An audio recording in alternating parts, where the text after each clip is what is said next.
मला वाटतं मी पहिल्यांदा सांसद म्हणून ह्या ठिकाणी आता आलेले आहे. याच्यापूर्वी मी आमदार होते महाराष्ट्रामध्ये, पण आजचा जो काही प्रकार घडला आहे असा प्रकार मी महाराष्ट्रात कधीच बघितलेला नव्हता. मुख्यमंत्री उत्तर देताना जर उभे राहिले तर त्यावेळेला 1-2 मिनटासाठी जर गोंधळ झाला तर नंतर शांततेने त्यांचा रिप्लाय ऐकला जात होता. पण आज इथं आम्ही जे काही चित्र बघितलं ते अतिशय चुकीचं आणि विदारक वाटलं आम्हाला. आम्ही नवीन आलेल्या खासदारांना हे चित्र काही आम्हाला योग्य वाटलं नाही की देशाचे पंतप्रधान उत्तर देत असताना ज्या पद्धतीने 2 तास तो गोंधळ घातला गेला, ही मला वाटतं लोकशाहीला कुठेतरी लांछनास्पद गोष्ट असं मला वाटतं. आणि खरंच बालिशबुद्धीने सगळं ते चाललेलं होतं, तर ते बालिशबुद्धी म्हटलं का चुकीचं आहे. जर खरोखर सामंजस्य असतं आणि समजदारीपणा असता तर हा विषय घडलाच नसता असं मला वाटतं. आणि ह्या ज्या घटना होत आहेत हे काही देशाच्या दृष्टिकोनातून योग्य होत नाही. कारण सभागृहाचे नेते म्हणून ते उत्तर देत होते, तर ते उत्तर ऐकलं गेलं पाहिजे होतं.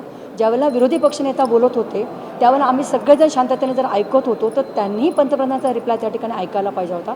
ही साधारणतः त्या सभागृहाची भावना होती आणि मला वाटतं ही अतिशय चुकीची गोष्ट आज या ठिकाणी घडलेली आहे. मणिपूरमध्ये घटना घडत आहेत, महिलांवरती अत्याचार होत आहेत, देशाचे पंतप्रधान यावरती बोलत नाही आहे, सभागृहामध्ये सरकार यावरती बोलत नाही आहे, यावर तुमचं काय मत आहे? आणि तिथल्या 2 खासदारांना बोलूही दिलं नाही असा आरोप केला गेला. खासदारांना बोलू दिलं नाही असं नाही आहे. प्रत्येक पक्षाला वेळ दिलेला असतो आणि त्या वेळेमध्ये त्यांनी ते पाळायचं असतं.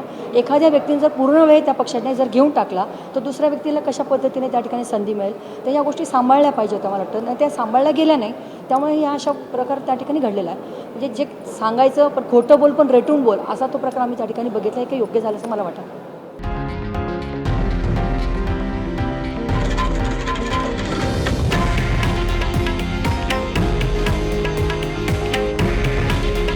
हे आहे देशातील नंबर 1 न्यूज नेटवर्क आणि आपण पाहत आहात TV9 मराठी.